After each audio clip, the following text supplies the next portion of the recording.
first of all omuntu agenda okukolera visa olina mu interviewinga kati gwe yourself eri gyogamba watuukayo. When you submit, sometimes in the first time you might get a rejection. Don't fear. It's okay. You can apply the Nine Mikwano who on the 5th try bafuna and they came. Kubanga there is no visa which is 32 million, I'm telling you now. Katoyo atunze a motoka, atunze part of the property. I think that those are the very documents that would help show until you would come back. Ate katoyo okozechi, you're going in the wrong direction. Ochiraba. Most of those countries are going to be able online. Na ye, they may be okufuna the authentic online page. Kubanga there are many fake, but fake pages. Ngabagamba, this is a government, whatever. Naenga, it is not. It's not. No take away details. Is very sensitive, and you know you can have a Kati bofuna the authentic page, government page, even the university by the way, encouraging abantu, if you're interested in a program, but send the email. Yeah, but government in this program, I'm interested. What is the application process? A lot of universities in Nakuzino, kubanga bagala abantu abave wafe, they have workshops where they teach you how to submit your applications. Ne visa offices, sometimes they have that support. Oyinza no babuza muweno program mulimu scholarship. Neba kubulira neba, for instance, that's what I did for my own PhD. Nababuza mulimu scholarship, break it down for me. At that time omwana wange yali 18 months. Nebagamba how do you support graduate students who are parents? Nebagamba, you know, to basasudira daycare bursary, which all that information. And because Bambuli they be into Nengamba, okay, this is a university I want to go to. So it depends on where you are in life as well, or Chidaba. So whatever your wish list is, don't be afraid. Sindika your email, Obagambi, can we have a Zoom call? Can we have a WhatsApp call? Explain to me. Omani tutianyo. Abantu tutianyo toyagala ayagala kubuza ekintu tayagala ngomanya. Better clear. You know, say this is what I want. Sometimes they can make an exception for you. Actually, chances okwagala like okubeera wabweru n'abaana abakulirayo, they are very straight. They ask questions. They are very we are like shy, which Bali babera straight by asking a direct. So ask, it doesn't hurt. Tebagenda ku rejecting ankubanga ogambe, do you have a scholarship? How do you support family? Can my spouse come, for instance? Boboli no muntu, you know, your husband or wife that you want to travel with. If you work permit na, they normally have the internal systems to help. Now of course it depends the countries. Katibo wulira Europe, which is against immigration at the moment. Eh? Kati olina okutegeera ne politics and what's happening in the environment. No laba kati Europe, for instance, abantu bali batya. The good thing now we have social media, Facebook. People are telling their real life stories in these countries. So tosobola gamba nti ndi shocked oba natuuse nga sibimanyi kubanga bo following abantu who are in those countries. People are filming their day-to-day life. So tunula Europe or inzo gamba, maybe that is tricky. Kati ekirungi kya Canada, all the documents was submitting online. Ennaku zino totera kola interview. I know US was submitting your documents ne bakola interview. Kati interview eyo yetiisa abantu most times because of course omuntu abeera ku the other side is quite intimidating, you know. Naye first of all ebintu byo birina okubeera nga bituufu. Kubanga balina engeri gye babuuzaamu ebibuuzo oba balina engeri gye bacheckinga ebintu byo submittinze okumaking sure that it's authentic. Kati ekizibu abantu basubmitting ekintu oba nga si kituufu oba nga they don't understand the detail well, we batuuka wali ku interview ne bababuuza okucheckinga nti really bibyo ate n'oyogera ekisobo. Bank statement erabika etya? Yeah? Baga bank statement nga at least is showing 6 months that minimum income je bagala. Kati bomala bank statement educational certificates bw'oba ogenda kusoma to show gy'osomedde. In some universities will not be translating, but they show you where you can translate so that balabe sometimes tebamanyi kati A levels in Uganda eweinga GCSEs eri, so sometimes kyetaaga mu translation. Okusinga onaakomawo yeah? Will you come back? Kati bw'oba osobola funayo akatakako nga kaliko amannya go, kuba olina investment kiraga nti waliwo ekisobola okukomyawo. Bw'oba olina family, that also helps. Nga yegwe agenda initially what they advise, sookayo family sooka ogireke in terms of preparation, but also for the visa process, kubanga kati bw'oyongerako family it complicates the application. Ate ne ssente baagala more kubanga kati ogenze ne family. Some countries beetaaga that English exam, IELTS oba TOEFL. So normally you would do that as well. Nange shocking kubanga Uganda is an English speaking country. Naye they still require it. Ate ng'olina okufuna above a certain grade. So it's written, speaking, and I've forgotten the third one, but there's 3 criteria. Kati awo naye bakuwaka training if you want, you want some prep, and it's very helpful. You can go for I think maybe about 6 weeks ne baku prepping. By the time you go for the exam, you've even done some practice tests and so on. Abantu, they just get overwhelmed with, there are many requirements. If you've made up your mind, yagala kakana, step by step, or we call it. When you submit, sometimes in the first time you might get a rejection. Don't fear. It's okay. You can apply the Nine Mukwano who on the 5th try bafuna and they came. So ekintu bobo chagala. The first no, don't give up. Try again. Ate normally bagamba no, bagamba why. So you have a chance of rectifying whatever they said into, maybe it is insufficient funds, maybe tetulishu wantu ojja kukomawo.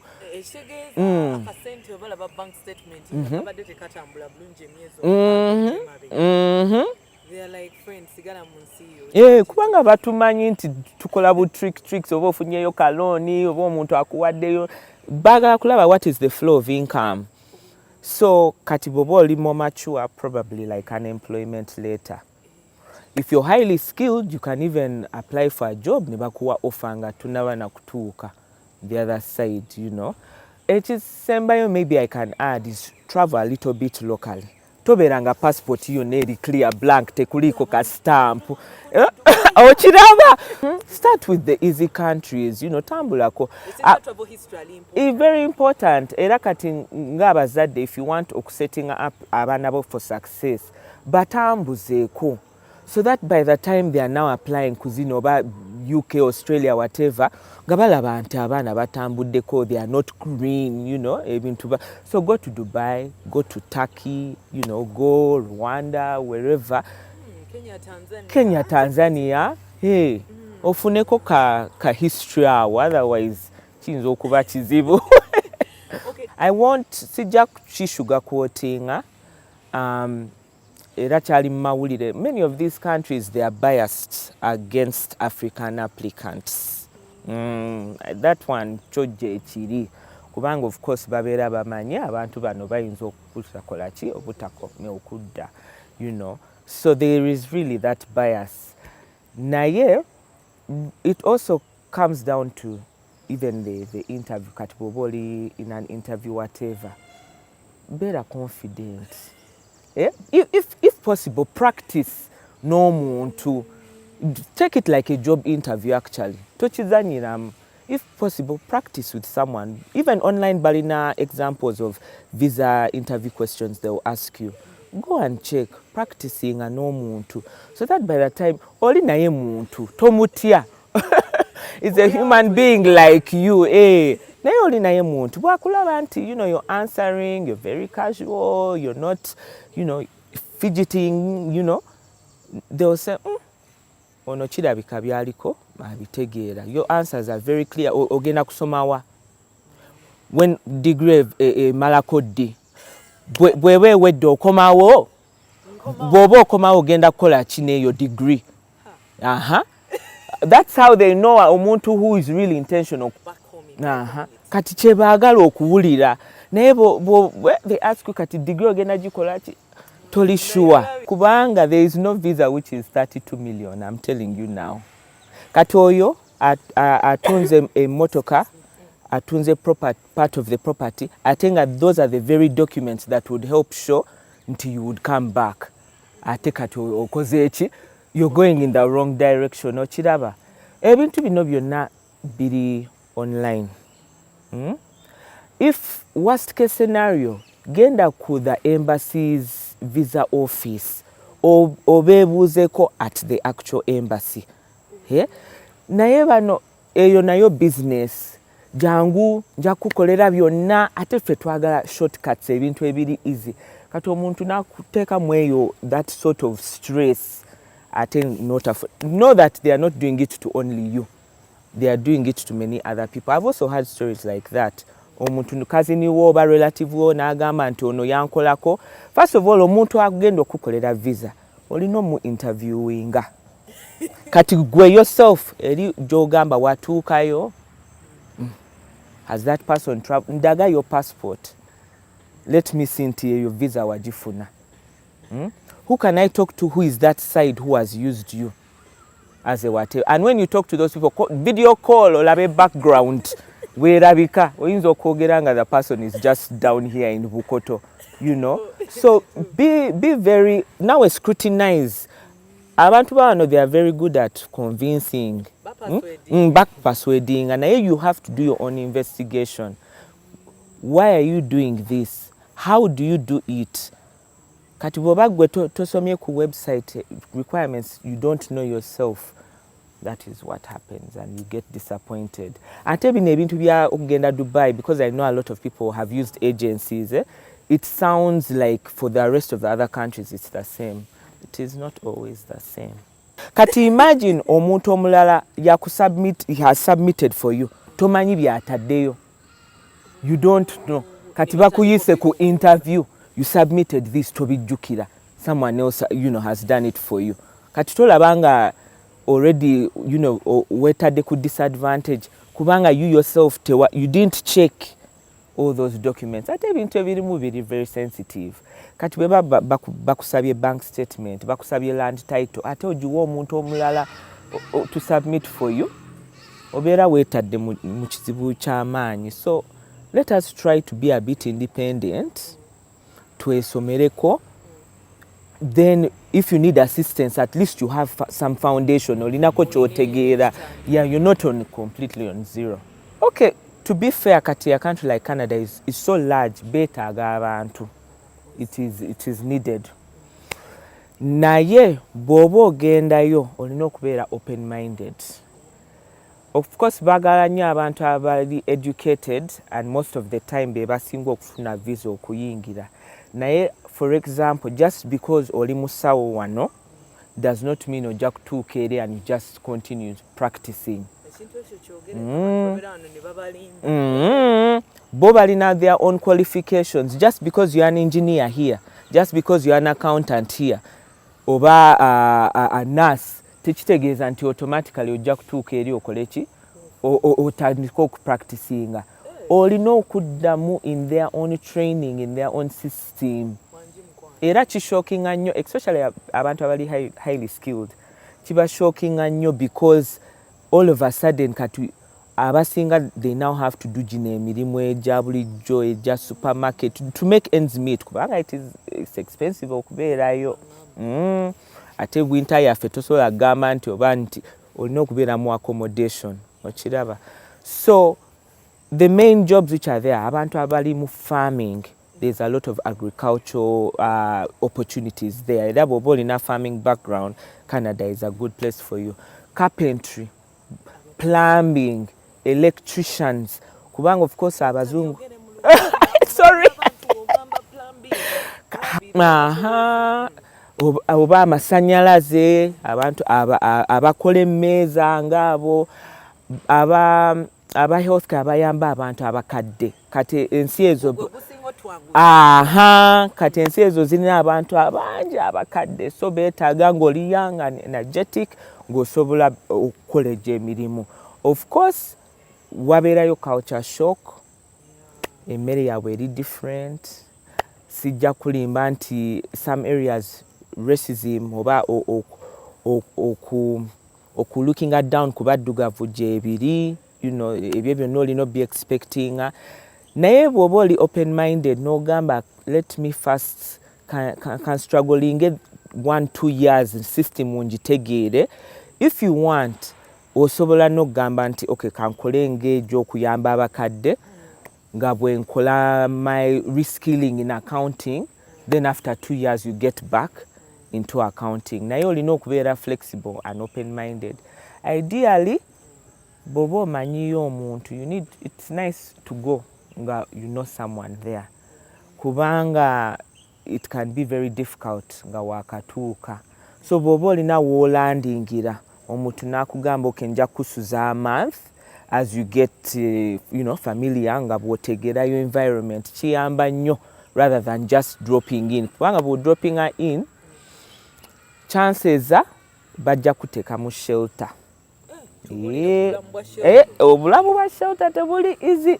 Abantu bonna abakola drugs abo bonna babeera omwo, so you wouldn't want that. Ate ensobe endala abantu gye bakola balooza nti bw'ova wano Kampala n'otuuka nga katugambe UK US bali ne bakubuuza kati kubanga wano ovuddeyo oyogera ekituufu ky'oyagala why you're there.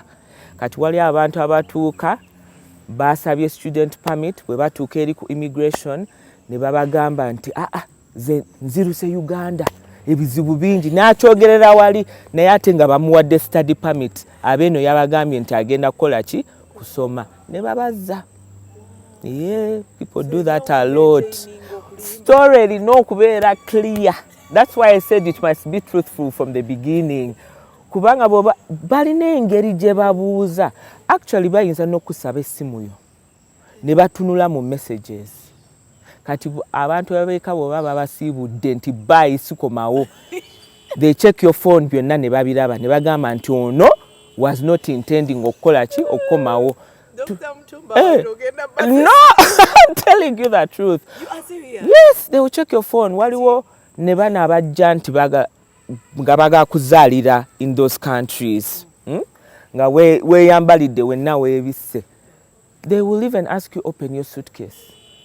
They will say open your suitcase. Kati bwe bakulaba suitcase ozze ne titles zonna, ebintu ebiraga nti togenda kuddayo.